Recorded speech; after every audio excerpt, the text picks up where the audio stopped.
welcome back everyone to another episode of my Let's Play. This is Engiminer here, hoping you're all enjoying yourself. So, nice little image of our sheep farm here. Yeah, I thought this time we'd work a bit with the pumpkin farm, although, I say that, I've got an apology later for you. I am recording this intro just after I've finished recording, so it's a bit confusing, but, yeah. So, what we're going to do is we can collect a few resources and then go back down to the sugarcane farm. So I will just hop off here. You can see I climbed up here. And I will be back with you all shortly. I did it again, guys. I'm sorry. But I got carried away. Yep. I made my pumpkin tower. It's now all complete, all wired up, and all beautiful. And all you do is you walk up, stand the pressure plate, and pumpkins come down. Exactly how the pumpkin farm should work. So that's how it does work. Sorry guys, I genuinely just got really carried away. Yeah, I'm not sure really what to say there. It's all done now. I haven't got footage of me completing it either, so sorry. Yeah. I also got carried away in another place. This one's much more fun. Well, I say fun. Geronimo! I need to check now that there's nothing here. Because last time I came up here, a creeper blew me up. And as you can probably tell, I didn't quite have the materials to fix it. Anyway, yeah, this is the basis of my sugarcane farm. It's all dug out.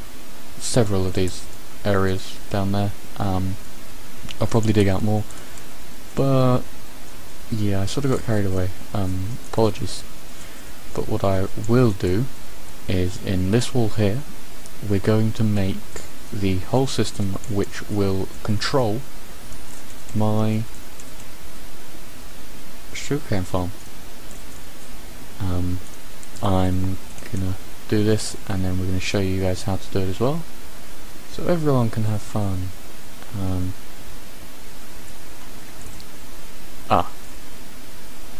I'm missing one sand block, so I will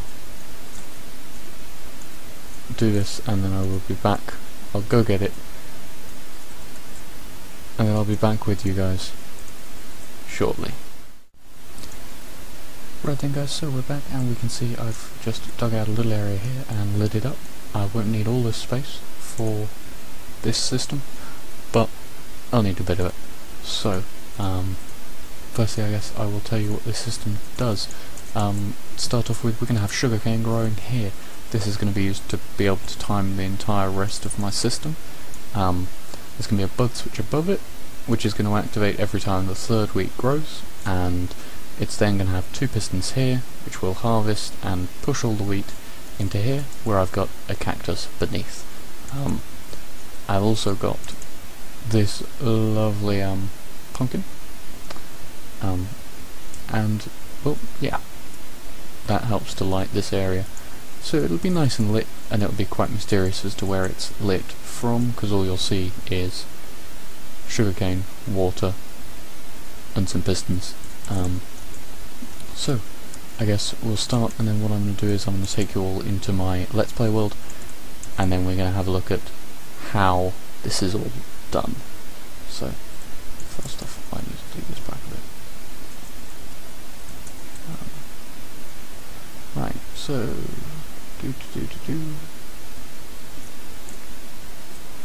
I don't need all of this space. I'm merely digging out more than I need, so it's easy to put the redstone in. And put this here.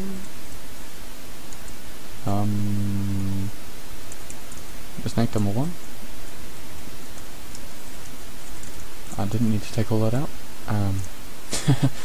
Oops. So we got that there. Two pistons go here and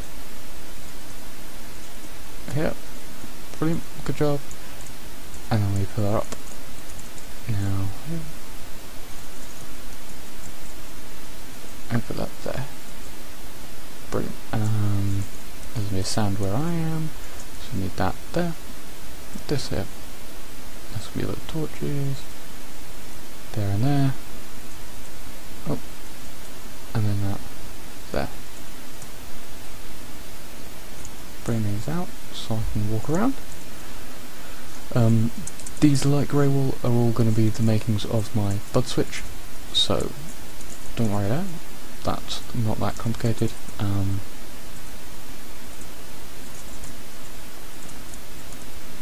And this bud switch is going to be set to full delay, because as you notice, it's actually not built with sticky piston. It's just got this, which is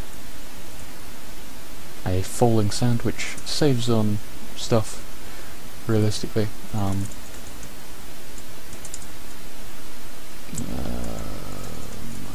There. I'm just trying to block all this off so that there's no issues so much with any mobs spawning. So, got there, a block there.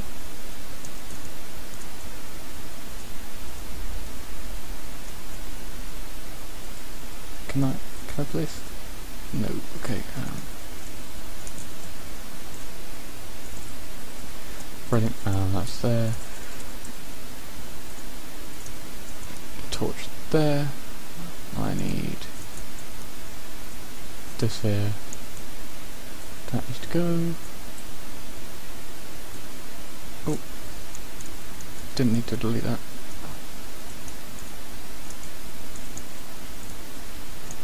So that then goes here. Oops.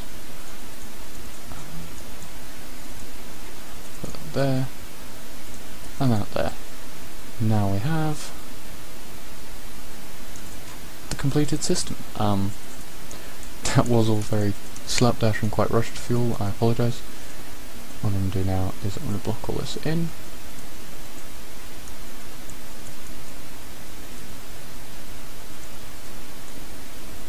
So you can't see any of it.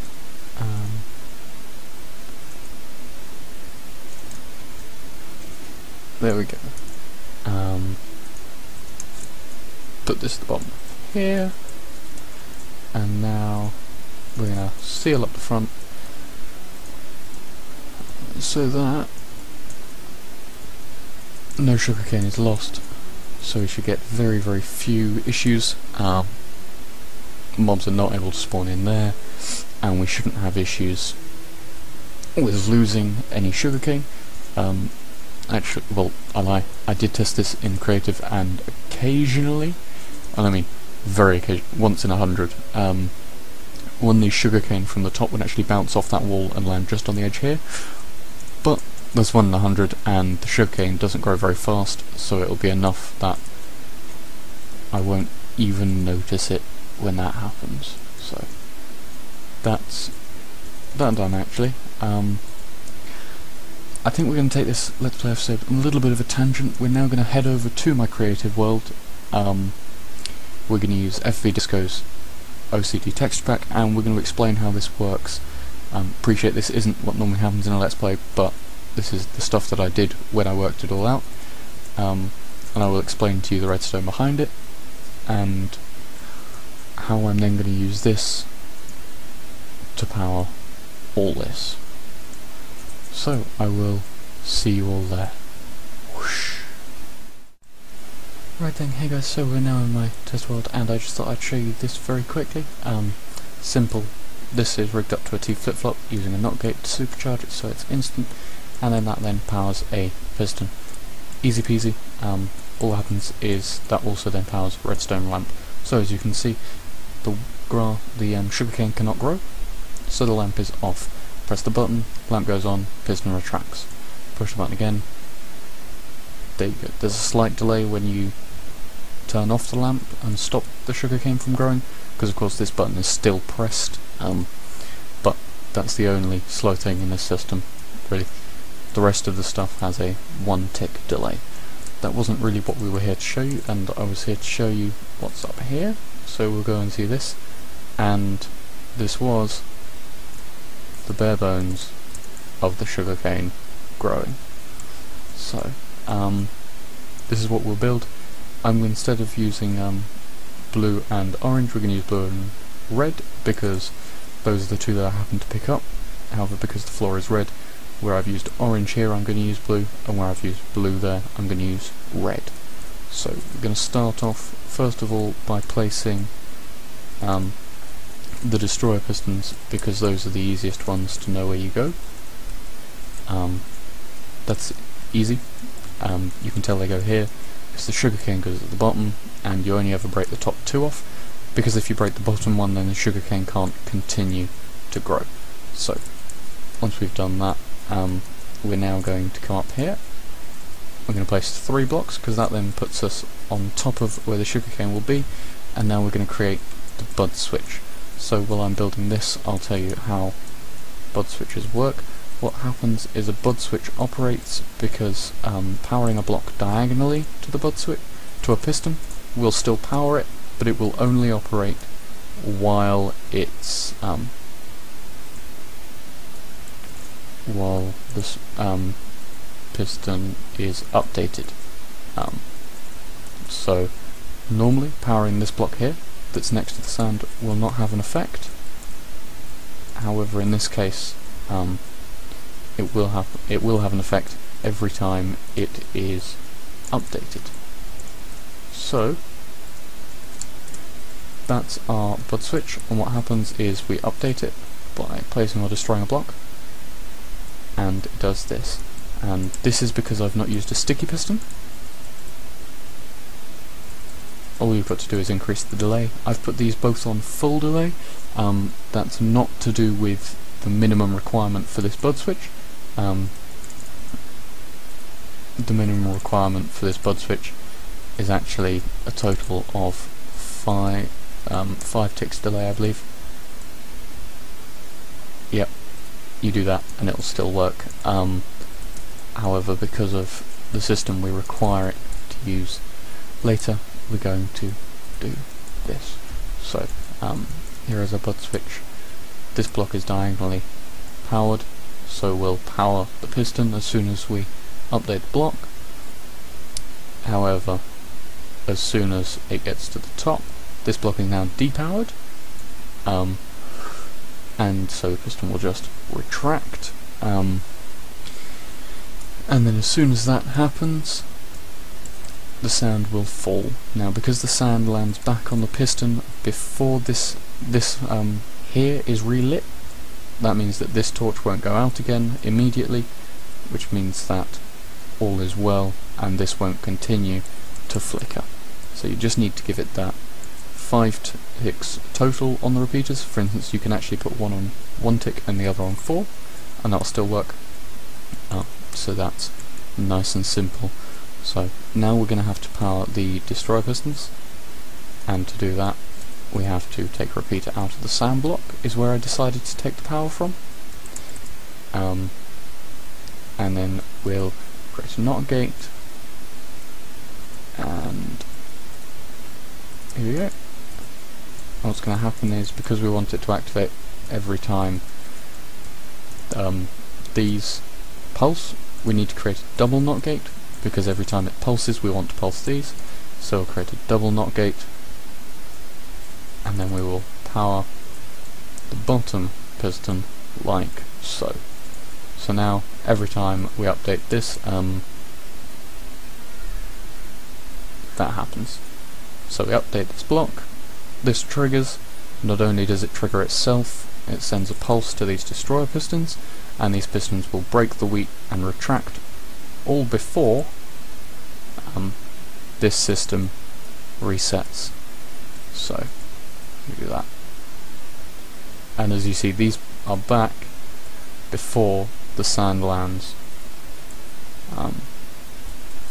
I haven't tried it on one lower tick setting, so it'll still work on that setting. Will it work here? I don't think so. Oh, it will. Brilliant. I haven't done this testing. I really should have done before doing this, but I believe this will. Nope. Okay.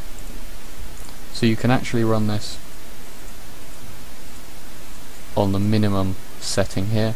However, sugarcane doesn't grow that fast, so it isn't actually needed. These can be set to full or whatever, so this system doesn't redo. So that then works. So that was that. I hope that was an alright description of how that all works. I'm just going to build another one here to show you quite how easy it can be. So.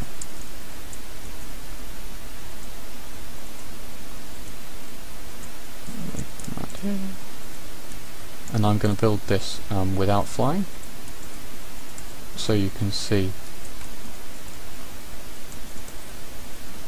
how you would do this in a survival world.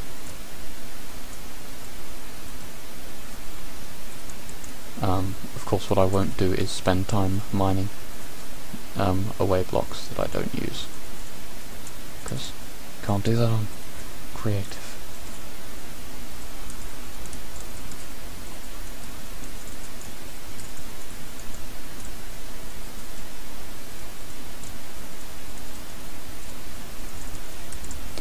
Do that.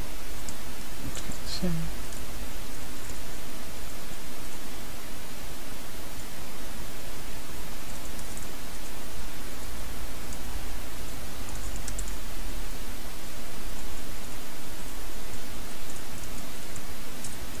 Place that there, and do that. And there you have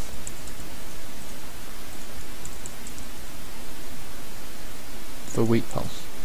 Now I thought I'd show you all, I'll just grab two different colour blocks, lime wool and a white wool.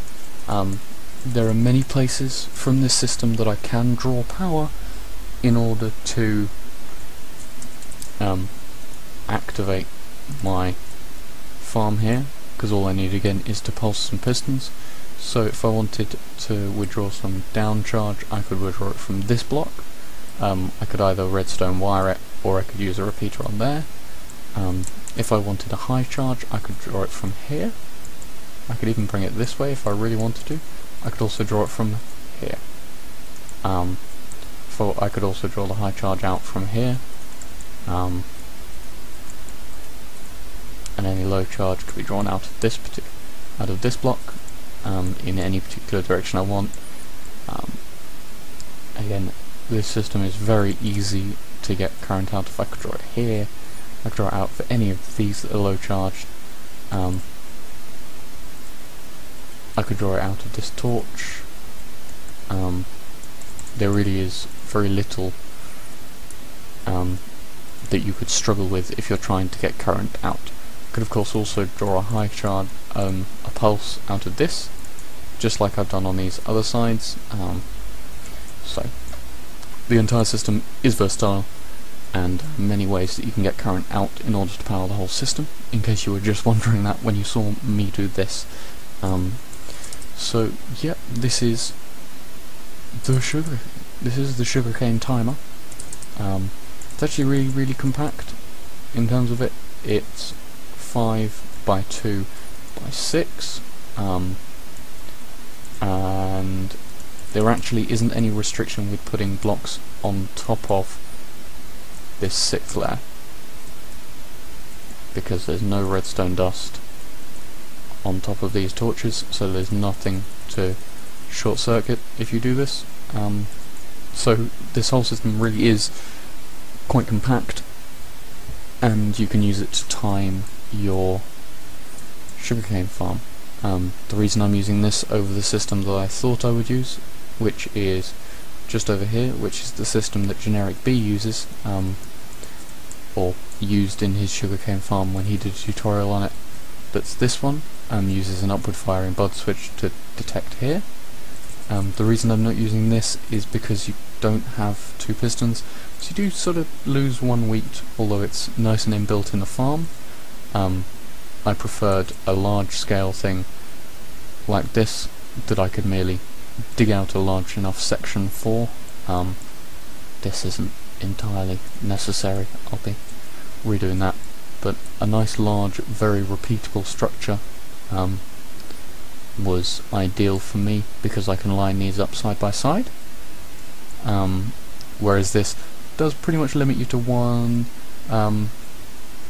It's not much wider, but it does actually have an effect here. For instance, if you do things in this row here, you can actually affect this switch here. So I decided against that. But yeah, I may see if I can get my entire farm one closer and use this row powered by itself. But I will see you all back in my Let's Play world, and I suspect what I'm going to do is implement this T flip-flop. See you all soon. So then guys, this is going to be time for me to call the end of the episode. Thank you very much for watching.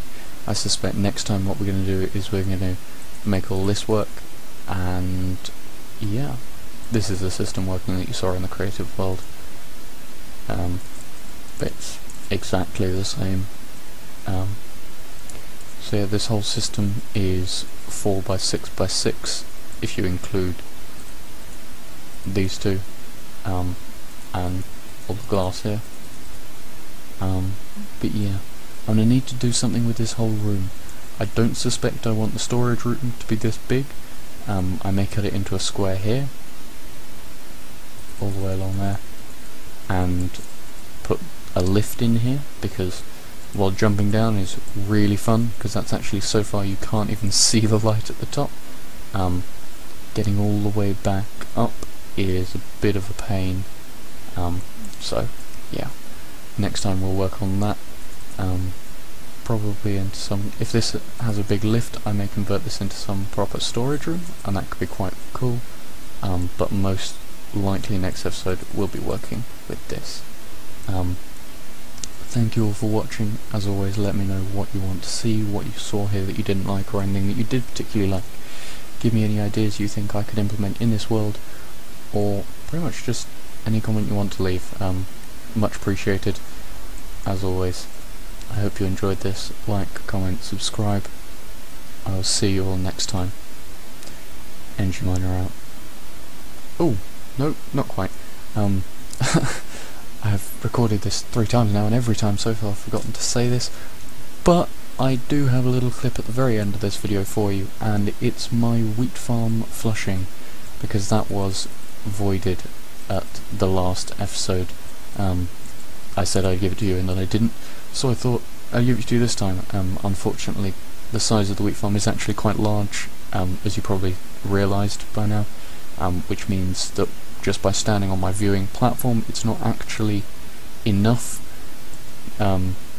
distance-wise to the back wall, so you don't see all of the water update immediately, so it looks a little bit weird, but I assure you it flushes perfectly. So I will leave you with that clip. I hope you enjoy it. Engiminer out.